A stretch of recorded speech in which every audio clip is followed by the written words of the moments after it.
Бүгүн 7 декабрда 24 KG агенттигинде эмне үчүн Атамбаевка КСДПда орун жок деген аталыштагы КСДП Атамбаевсыз кыймылынын төрагасы Сагын Абдрахманов жана кыймылдын мүчөлөрү тарабынан уюштурулган маалымат жыйынында жаңжал чыкты. Анда Атамбаевдин тарапташтары келишип суроо берүү мүмкүнчүлүгүн сурашты. Суроо берүүгө журналисттер гана укуктуу экенин уккан партиянын өкүлдөрү Кыргызстан Абдрахмановсуз деп кыйкырып ызы-чуу жаратышты. Бирин-бири саткын деп күнөөлөгөн эки тараптын жаңжалы күзөтчүлөр келип Атамбаевдин тарапташтарын залдан чыгарган соң токтоду. КСДП Атамбаевсыз кыймылынын мүчөлөрү бул көрүнүштү Атамбаевдин азыркы жүзү ушундай деп мүнөздөп өтүштү.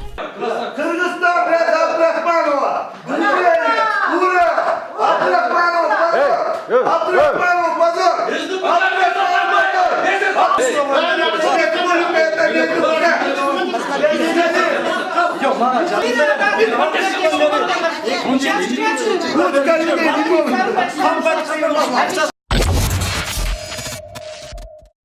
Транспорт жана жолдор министринин орун басары Азимкан Жусупалиев 50 000 доллар пара алып жаткан жеринин кармалганы буга чейин белгилүү болгон. Министрдин жардамчысы пара алып жаткан учурдагы оперативдүү тасма тарады. Алгач эле тасмадан 4 адамдын спирт ичимдиктерин колдонуп сүйлөшүп жатканы байкалат. Диалог министрдин орун басарынын Боке Талгат жана дагы бир адамдын ортосунда жүргөн. Маек кийин дагы бир кафелердин биринде уланып, ал жерден кепилденген сумма табылбай калганын, кийинки жумада толук бере турганы пара берген адам айтып жатканы угулат.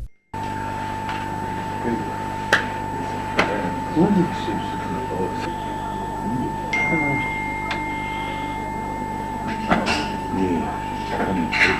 в этой неделе не получился чуть-чуть.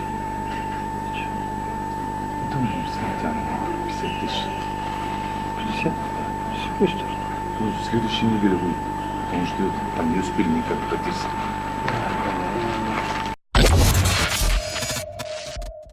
Бишкек шаарында жабык мекемелердеги адамдык кыйноолордон эркин болуу укуктарына байланышкан жагдай жана андагы кыйноолорду алдын алуу боюнча улуттук борборунун сунуштамаларын ишке ашыруудагы кыйынчылыктар боюнча тегерек стол өтүп, ушул жаатта болуп жаткан маселе боюнча талкуу жүрдү. Анын алкагында өлкөдөгү бир катар жабык мекемелердеги адамдардын абалы менен таанышканда кыйноолордун басымдуу бөлүгү күнөөнү моюнга алдыруу болгону белгилүү болду. Кыйноонун колдонуп жаткан себеби бул күнөөнү моюнга алдыруу.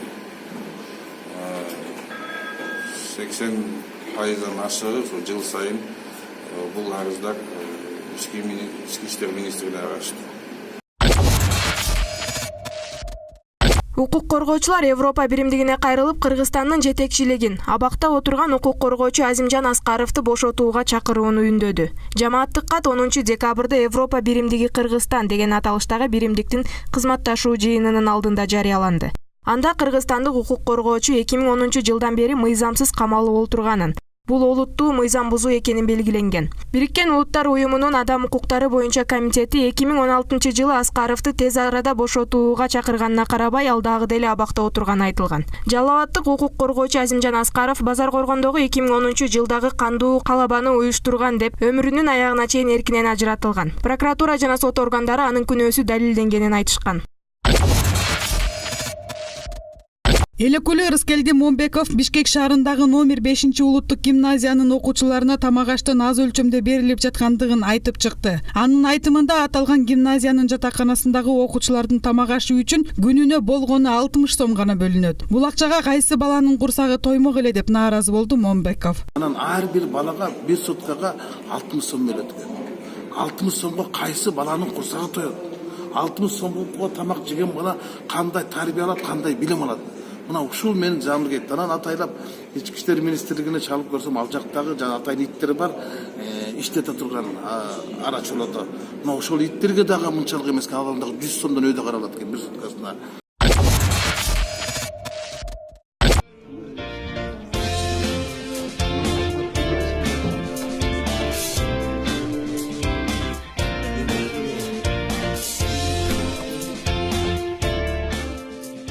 Кандай сұрағыңыздар? Қаншаншы класс? 5-6.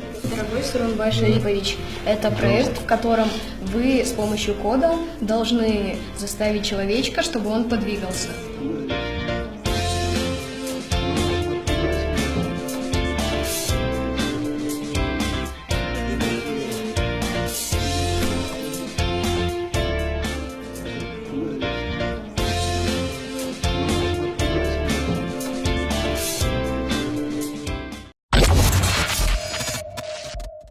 Москвада бүгүн жазуучу Чыңгыз Айтматовдун эстелигинин расмий түрдө ачылуу аземи болду. Эстелик Айтматов атындагы скверде жайгашкан. Маданий иш-чара жазуучунун 90 жылдыгына арналган. Эстеликтин ачылышына Орусиядагы иш сапары менен жүргөн президент Сооронбай Жээнбеков, Москванын мэри Сергей Собянин, Россиянын маданият министри Владимир Мединский, Кыргызстандын маданият, маалымат жана туризм министри Азамат Жаманкулов, башка расмий өкүлдөр жана кыргызстандыктар катышты.